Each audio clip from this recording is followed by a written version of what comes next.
Hey guys, it's Ross going on the Space Couch. Today we had our runners-up for Best Books of the Year 2022, and now it's time for the winner, and the winner is...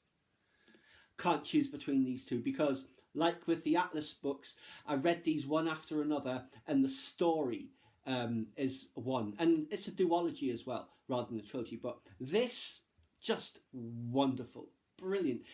Easily the best, well, I say easily, the best book I read last year. The Atlas 6 is a hair's breadth behind these. Those two books are just behind these.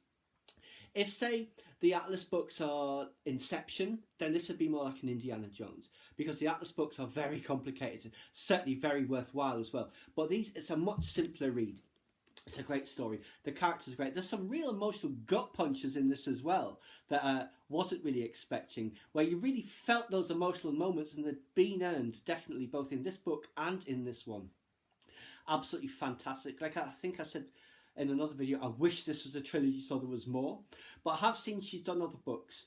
They did have the second part of one of her duologies in stock in Waterstones, but there's no point getting the second one without the first one in stock. And it's set in the same universe. I noticed there was a map at the beginning of that book like there was in these. And the kingdom that's in this as the big thing is just a tiny little island off the coast of a massive continent that the other one is set in. But yeah, fantastic. This is going to be an author I'm going to be very interested in reading stuff that she comes out with. So I am going to read this other duology that she's done. And then I assume others will be set in the same universe. And I would love to see more of Princess Shiori and Taken and her brothers and Kiki, the dragons, and all the Chinese style mythology that was in this. It was just brilliant. Absolutely loved it. And these covers are just beautiful.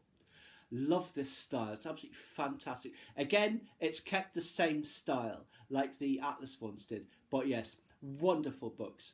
Highly, highly recommended. It's like you can't stop reading it, and then when you finish reading it, I was so glad I had this one to go straight onto.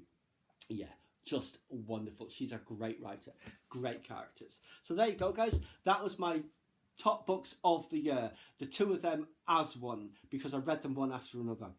And there was loads of other great stuff as well that I read, such as Empire of Ash by the guy from The Expanse, which I haven't finished that one yet. Been reading it on and off all year. And several others. But these two and the Atlas books, they're the ones that stood up head and shoulders above everything else this year. Please subscribe to my channel if you enjoyed this content. Leave me a comment suggestion for a topic you'd like to see discussed, or like the video.